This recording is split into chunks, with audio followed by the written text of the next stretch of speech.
All right, guys. Hey, Shiloh Rowe here again, AGC Austin, with another little office chat with you. When I come across good information, I feel like it's a good way to share it with everybody. Was going through the Constructor magazine, which is AGC's monthly magazine, or quarterly magazine they put out, the March and April version that they have. And one of the stories that they were focusing on in there was mental health on the job site. And this one was written by Keenan Zandy. That name sounds familiar with you. He's the writer of this book here, I mean, Builder's Guide. So, great little book there if you're looking in for some good information on lean building. But what he's focusing on this article that I was going over today is mental health on the job sites, specifically talking in construction. So when we're considering safety in construction, most firms think about OSHA's focus on those focus four hazards, the leading industry hazards that we see. We're talking about falls, caught in betweens, struck by an electrocution.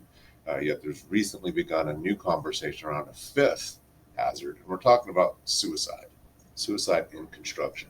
It's jarring for many people to learn that the suicide rate in construction is 4 times greater than the national average, 5 times greater than all construction fatalities combined.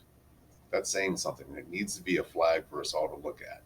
But why does construction have such a high rate? Could our industry's culture be contributing to that particular type of crisis? In the construction industry, traditionally we're perceived as hyper-masculine, rugged, manly, and competitive. We also constantly rank in the top sectors for heavy alcohol and substance abuse.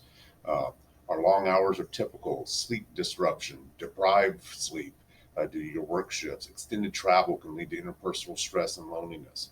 Destabilizing events like seasonal layoffs or furloughs, the constant pressure to make schedules and budgets can lead to anxiety and depression. With all of that, and the tough guy culture be added on top of that, it's a tough thing to look at. And being asked to leave all your issues at the gate, it's not working.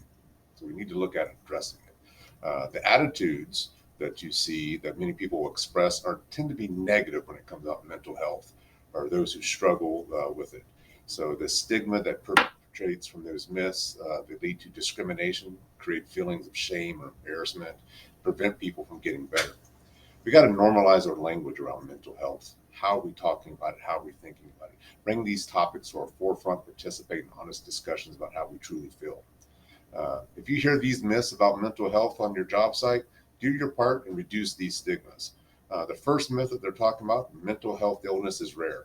Negative. It's not. In fact, it's pretty standard. According to the World Health Organization, 1 in 4 people are affected by mental disorders at some point.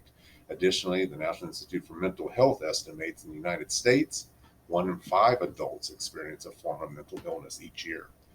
Uh, Second myth, if you try harder, you can make your symptoms go away. That's just incorrect. That's not how you deal with that at all.